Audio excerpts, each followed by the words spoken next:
और बात यूपी की करेंगे। आपको बता दें, जीरो टॉलरेंस के तहत में काम करने वाली योगी सरकार की नीति सबके लिए एक बराबर है। अपराध और अपराधी पर उससे अपराध को जड़ से खत्म करने की कसम खाने वाले यूपी के मुखिया माहौल बिगाड़ने वालों को न सिर्फ सबक सिखाते हैं बल्कि उनके खिलाफ में कार्रवाई भी की जाती है। कुछ ऐसा ही हुआ बरेली में, जहां मुहर्रम के जुलूस के दौरान हुए बवाल में एक शख्स की मौत हो गई। परिवार ने इंसाफ की गुहार लगाई तो योगी ने एक्शन में सीधे अपने परिचित अंदाज में एक्शन लिया। आपको दिखाते हैं पूरी खबर रिपोर्ट के जरिए।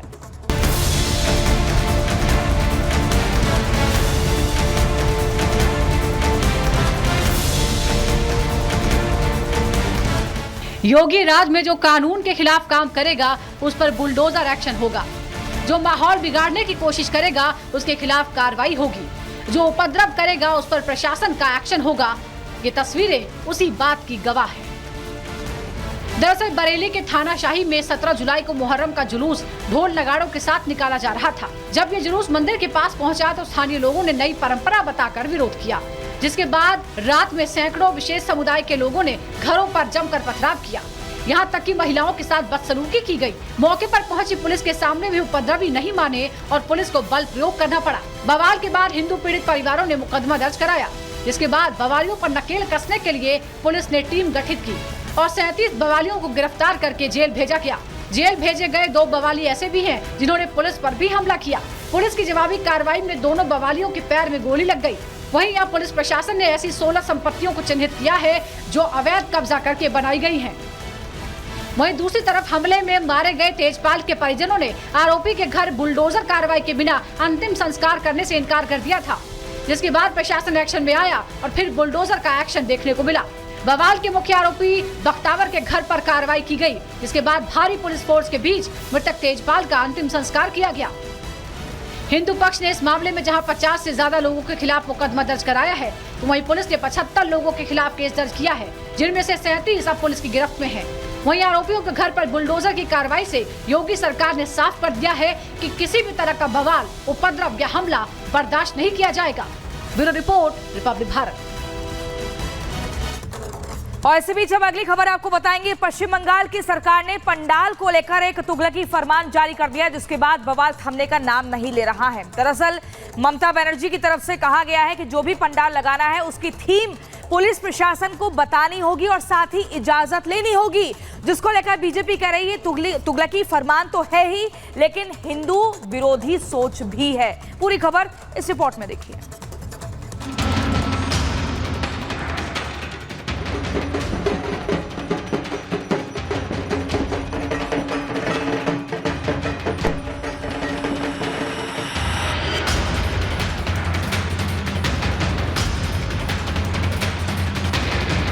क्या ममता बनर्जी हिंदू विरोधी है? क्या ममता बनर्जी के राज में हिंदुओं को आजादी नहीं है? बार बार सनातनी परंपराओं पर हमला क्यों कर रही है बंगाल सरकार? ये सवाल इसलिए खड़े हो रहे हैं क्योंकि एक बार फिर ममता सरकार ने एक तुगलकी फरमान जारी किया है, जिसे हिंदुओं की आस्था के साथ खिलवाड़ बताया जा रहा है। क्या है वो फरमान, आप भी देख लीजिए। 8 से 13 अक्टूबर तक बंगाल में दुर्गा पूजा का आयोजन होना है, जिसको लेकर ममता सरकार ने तुगलकी फैसला किया है, जिसके तहत आयोजकों को पंडाल की थीम पहले से बतानी होगी। थीम के बारे में पुलिस को जानकारी देनी होगी। दरअसल कोलकाता के नेताजी इंडोर स्टेडियम से ममता ने ऐलान किया है कि पूजा पंडाल की थीम की जानकारी पुलिस को देनी होगी। पूजा पंडाल आयोजक कोई भी थीम रखकर रास्तों को रोक नहीं सकते। थीम निश्चय অনেকেই ডিসক্লোজ করতে চায় না, এটা তার নিজস্বতা, আমি ডিসক্লোজ করতে বলছি না, কিন্তু পুলিশকে আপনারা শেয়ার করুন আপনাদের কি করতে যাচ্ছেন নতুন করে। ममता के इसी बयान पर अब बंगाल में हलचल तेज है। ममता बनर्जी पर तुष्टीकरण करने के आरोप लग रहे हैं, लोग हिंदू विरोधी बता रहे हैं और ममता के फरमान से बंगाल के हिंदू संगठनों में आक्रोश है। बीजेपी का आरोप है कि ममता बनर्जी बंगाल में हिंदुत्व थीम वाले दुर्गा पंडाल नहीं चाहती। ममता डरी हुई हैं क्योंकि पिछले साल अमित शाह ने राम मंदिर थीम पर बने जिस पूजा पंडाल का उद्घाटन किया था वो बंगाल में सबसे बड़ा शो स्टॉपर बन गया था। ममता ने जो करते हैं ना, बंगाल के अच्छाई के लिए नहीं करते, सभी टाइम उनका पॉलिटिक्स है, वोट आधारित प्लान है, इसलिए वो पहले ही बोल दिया, रुपया मिलने के पहले आपका थीम बोलना चाहिए कि वो थीम वो टीएमसी का साथ दे रहा है क्या नहीं, भाजपा का साथ दे रहा है। तो इसलिए गवर्नमेंट का पैसा उपयोग करके पॉलिटिक्स करना हमेशा उनका काम है। हालांकि ममता बनर्जी का ये चेहरा देश के करोड़ों हिंदुओं के लिए नया नहीं है। इससे पहले भी ममता बनर्जी सनातनी परंपराओं पर हमला करती रही हैं, जय श्री राम के नारे से चिढ़ती रही हैं, तुष्टीकरण की राजनीति करने के आरोप उन पर लगते रहे हैं। लेकिन सवाल है कि बंगाल में करोड़ों हिंदुओं को ये हक नहीं है कि वो दुर्गा पूजा खुलकर मनाएं। Bureau report, Republic Bharat.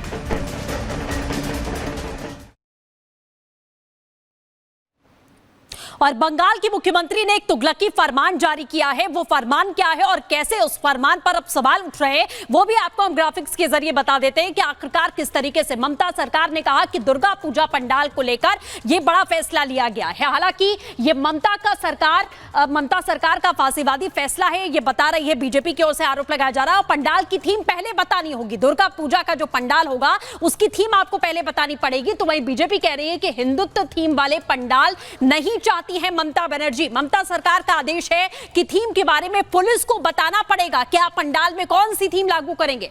पिछले साल के अनुभव से डरी हुई है ये सरकार, ये साफ तौर पर बीजेपी बड़े आरोप लगा रही है। और थीम के बारे में पुलिस को जानकारी देना और इस तरीके का फरमान जारी करना, जिसको लेकर ममता की मंशा पर लगातार सवाल उठ रहा है। आगे की खबर के लिए रुख करते हैं प्रियंका का। और चलिए अब अगली खबर आपको बताएंगे। विवादों की आईएएस लेडी कहे या फिर नखरीली पूजा, दबंग मां की बेटी कहे या फिर करप्ट पिता की परी, आखिर वो पूजा खेड़कर जो पिछले 20 दिनों से लगातार सुर्खियों में बनी हुई थी, जिन्होंने पुणे के डीएम पर भी गंभीर आरोप लगाए थे, जिन्होंने जबरदस्त तरीके से धोखाधड़ी की है अपनी आईएएस परीक्षा में सफल होने के लिए ताकि उनका चयन हो जाए, आखिर वो पूजा खेड़कर है कहां? उसको लगातार ढूंढा जा रहा है, खोजा जा रहा है। अब जमीन निकल गई या आसमान खा गया, ये सवाल जस का तस बना हुआ है। पूरी खबर इस रिपोर्ट में देखिए।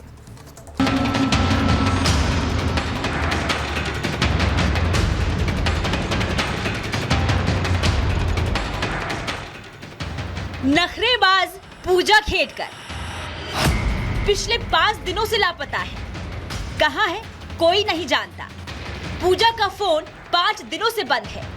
पूजा की लोकेशन क्या है किसी को खबर नहीं है। ना तो पुलिस को जानकारी है और ना ही पूजा के करीबियों को। अपनी डिमांडों के चलते पूजा सुर्खियों में आई तो जांच में उनके खिलाफ ही धोखाधड़ी वाले सबूत मिलने लगे। इस बीच पूजा ने पुणे के डीएम पर ही उत्पीड़न का आरोप लगा दिया था, जिसके बाद पुणे पुलिस ने 20 जुलाई को पूजा को बयान दर्ज कराने बुलाया था, लेकिन ना तो वो पहुंची ना उनकी तरफ से कोई दूसरा शख्स। अब 5 दिन हो चुके हैं, लेकिन पूजा को लेकर किसी के पास कोई जानकारी नहीं है। हो रहा है तो बस इंतजार इस चीज का कि पूजा सामने आए। ट्रेनिंग आईएएस पूजा खेड़कर 5 दिनों से लापता है। पुणे पुलिस लगातार पूजा खेड़कर का लोकेशन पता करने की कोशिश कर रही है, लेकिन पूजा खेड़कर का ना मोबाइल चालू है ना लोकेशन पता चल रहा है। दिल्ली पुलिस भी लगातार पूजा खेड़कर से संपर्क करने की कोशिश कर रही है, लेकिन पूजा खेड़कर का कोई पता नहीं चल पा रहा है। इधर पूजा खेड़कर को मसूरी स्थित यूपीएससी ट्रेनिंग सेंटर में रिपोर्ट करना था। इसके लिए 23 जुलाई का समय दिया गया था, लेकिन वो वहां भी नहीं पहुंची। पूजा का अचानक गायब होना सवाल खड़े कर रहा है, वो भी ऐसे वक्त में जब उनके परिवार पर कानूनी शिकंजा कसता जा रहा है। मां हिरासत में है और पिता पर सवाल गहराता जा रहा है। Bureau report, Republic Bharat.